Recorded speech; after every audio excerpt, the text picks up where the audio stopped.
Hi guys, welcome to New Face Entertainment News.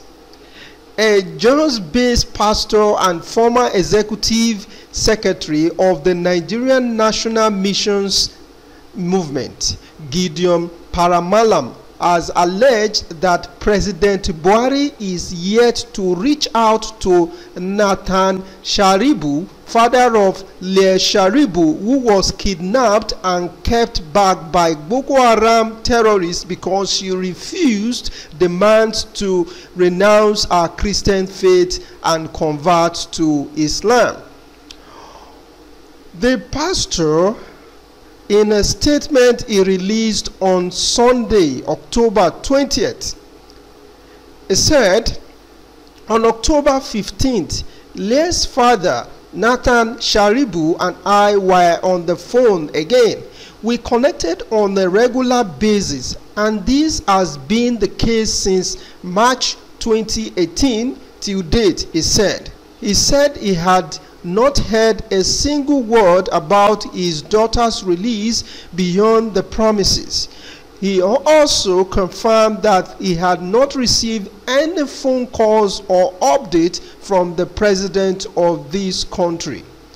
Why is this the case? I am wondering deeply. Mr. President, where is your humanity? He said. Is life all about enjoying power in Aso Rock? You are a father, and Leah Sharibu is also a father, because before you were anything in government, you were a father. Mr. President, would you have the presence of mind to lead Nigeria? A few minutes into writing this statement, Leah's father and I were on the phone again.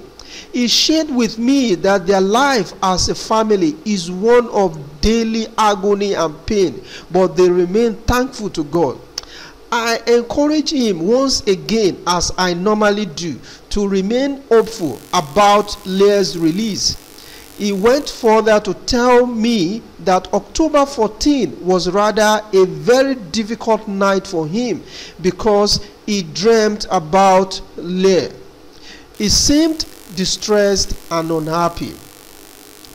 This story, in fact, Reno Omokri is the championing of this story of asking Buhari to do something about this case of Leah Sharibu, and nothing. No matter what the chief tormentor Omokri has done, and some other people who have been protesting about these Chibok girls, we also know of Obi Okwesili, all of these have met deaf ears. The presidency is doing nothing about it. They are just coming out to keep on saying, yes, we've defeated Boko Haram. We've substantially defeated Boko Haram.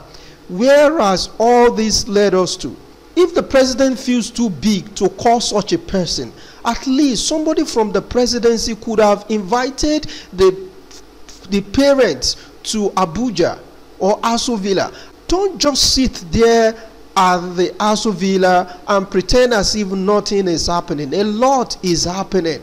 Out of all the 111 girls, at least one person was said to have been held back, who is Leah Sharibu. And nothing. Practically, it just seems as if who is Leah Sharibu.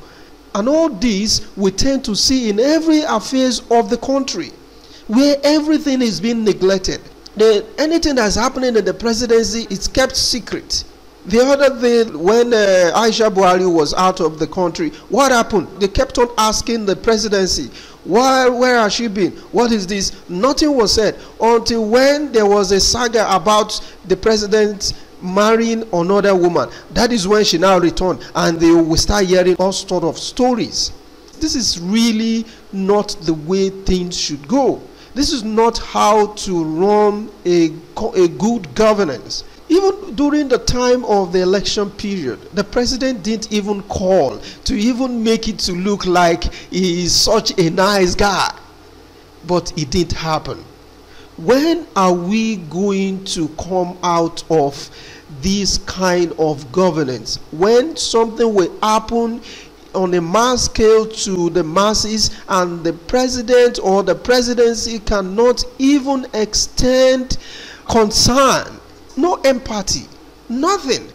I would like to see your comment below. Please leave your own comments. This is my own opinion, and I would love to see your own opinion on this matter, because this is a matter that has been on for over 600 days, and it is something that we really need to keep on talking about it, get the issue heated until something is done. Now let's take a look at another news report. An accident victim has died after being allegedly rejected by a hospital in Abuja, Nigeria. The victim was involved in a car accident in front of a hospital along Gado Nasco Road in the phase 4 axis opposite Nadrem Emporium in Kubwa, Abuja, Nigeria. The victim in question was rushed into the hospital, but they allegedly rejected him. He died eventually. One of the friends of the victim took to Twitter and he posted this. He posted a picture of the incident on Twitter, and he said, "You see this hospital right here and the car beside it? That was my friend's car. He had an accident and was rushed to this hospital and they rejected him. Now he is dead." It's really pathetic. Every time we see this kind of pathetic story, we don't know what to really believe in. Is it that the government has also transmitted their wickedness into hospitals? And most of these hospitals, you will discover that they are big hospitals. Some of them could even be public hospitals, and the way they treat victims when they come to the hospital it's nothing to write home about. I don't know if you heard about the story of the lady that was picked, uncladded lady that was picked at somewhere in Ajah last week. It was reported that this lady, after they took this lady to a government hospital, I think that was Lut, as the report said, this lady has remained for like 48 hours still waiting to be attended to at the emergency unit. How can somebody be in the emergency unit for 24 hours without being attended to? And how would they even see such a person? They won't even attend to that kind of person. Likewise, this one, imagine that person is at the point of passing on, and for them, they should have attended to. I don't know. From the picture here, we can see that it's not as if the car crashed the hospital and killed anybody in the hospital. It's just showing something that happened outside of the hospital, and this hospital just refused to, allegedly, because it has not been confirmed, the hospital allegedly refused to attend to this man, and he died. I don't know if there is a law in this country that is protecting the masses, because when people are being rushed to the hospital, and hospitals always demand for money in most cases, like if you don't deposit money, they cannot commence treatment. What does even the profession has to say about this? What do they have to say? Is the profession or the hospital not meant to save life? Somebody crashed into your hospital, and when we say crash into hospital, the picture did not depict that the motor crashed into their reception or one of their rooms. It's showing something that happened outside. As we can see grass. You can see this grass by the tire of the car. You can see that. And even this picture they have here, it doesn't look like something that the car has climbed this gate. The gate is still intact. And you can imagine, So it's really, really a pathetic situation here, and I don't know what to say. That is how Nigeria has been for a long period of time. It doesn't have to do with democracy.